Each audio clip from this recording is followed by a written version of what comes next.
கிருஷ்ணகிரி அருகே அரசு பேருந்தை வழிமறித்து அட்ராசிட்டியில் ஈடுபட்ட இளைஞர்களை தட்டி கேட்டவர்கள் மீது தாக்குதல் நடத்தப்பட்ட சம்பவம் பரபரப்பை ஏற்படுத்தியது. சாலையில் பிறந்தநாள் கொண்டாடிய அடாவடி பாய்ஸுக்கு போலீஸ் ட்ரீட்மெண்ட் கொடுக்கப்படுமா?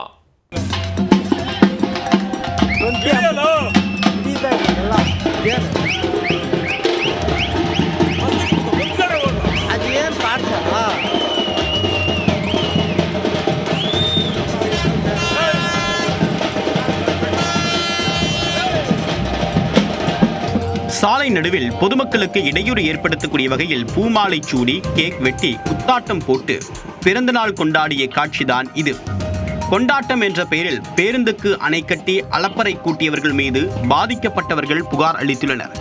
இணையத்தில் வீடியோ வெளியானதும் தப்பி ஓடியவர்கள் போலீஸ் வலையில் சிக்குவார்களா? கிருஷ்ணகிரி மாவட்டம் வேப்பனஹள்ளி அடுத்த யானைக்கால் தொட்டி பகுதியை சேர்ந்தவர் சந்தோஷ். இந்த இளைஞர் ஊருக்குள் கெத்து காட்டுவதாக நினைத்துக் கொண்டு விதவிதமாக போஸ்ட் கொடுத்து போட்டோ மற்றும் வீடியோக்களை இன்ஸ்டாகிராமில் பதிவிட்டு வந்துள்ளார். என் பேர் பென் டெனிசன். இந்த யூனிவர்ஸ்ல ரொம்ப பவர்ஃபுல்லான வெப்பனுக்கு சொந்தக்காரன்.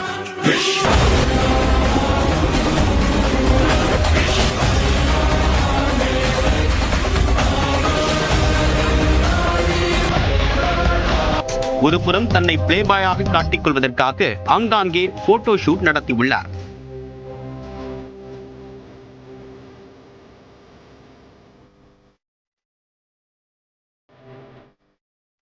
மறுபுறம் நண்பர்களின் பிறந்த நாளில் கொண்டாட்டம் என்ற பெயரில் அலப்பறை செய்வதே பிரதான வேலையாக கொண்டுள்ளார். இதற்கு கைமாறாக சந்தோஷின் பிறந்த நாளில் அவரை சந்தோஷப்படுத்த நண்பர்கள் முடிவு செய்தனர். அவர்கள் போட்ட பிளானை கேட்ட அவரும் குதூகலித்து ஆகாயத்தில் பறந்துள்ளார். பிறகு திட்டமிட்டபடி நாச்சிக்குப்பம் கூட்ரோல் பகுதிக்கு நண்பர்கள் கூட்டமாக சென்றுள்ளனர். அங்கு பர்த்டே பேபிக்கு மாலை அணிவித்து மேல தாளம் முழங்க பட்டாசு வெடித்து அலப்பறையை கூட்டியுள்ளனர். நடு ரோட்டிலேயே கேக் வெட்டி நண்பர்களுக்குள் பகிர்ந்து கொண்டுள்ளனர். அப்போது அந்த வழியாக வந்த அரசு பேருந்து உள்ளிட்ட வாகனங்களை மறித்து அடாவடி செய்துள்ளனர். தொடர்ந்து கொண்டாட்டம் என்கிற பெயரில் வாகன ஓட்டிகள் மற்றும் பொதுமக்களுக்கு இடையூறு ஏற்படுத்தியுள்ளனர். அதை கண்டு அந்த பகுதியில் இருந்த சிலர் பொங்கி எழுந்துள்ளனர். உடனே அடாவடி கும்பலிடம் ஓரமாக சென்று கூத்தடிக்கும்படி கூறியுள்ளனர். ஆனால் ஆத்திரமடைந்த அடாவடி பாய்ஸ் தட்டி கேட்ட சிலரை தாக்கியுள்ளனர். இதில் ஈஸ்வர ராவ், அபிமன்யு ஆகிய இருவருக்கும் காயம் ஏற்பட்டுள்ளது. இதையடுத்து பாதிக்கப்பட்டவர்கள் வேப்பனஹள்ளி காவல் நிலையத்தில் புகார் அளித்துள்ளனர். புகாரின் அடிப்படையில் போலீசார் வண்டி பிடித்துக் கொண்டு சம்பவ இடத்திற்கு கிளம்பினர். அதை அறிந்த இளைஞர்கள் போலீசார் வருவதற்குள் அந்த இடத்தை காலி செய்துவிட்டு தப்பி ஓடினர்.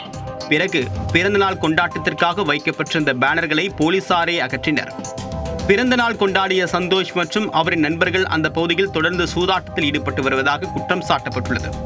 இந்த விவகாரத்தில் அவர்கள் மீது ஏற்கனவே வேப்பனஹள்ளி உள்ளிட்ட காவல் நிலையங்களில் வழக்கு நிலுவையில் இருப்பதாகவும் கூறப்படுகிறது.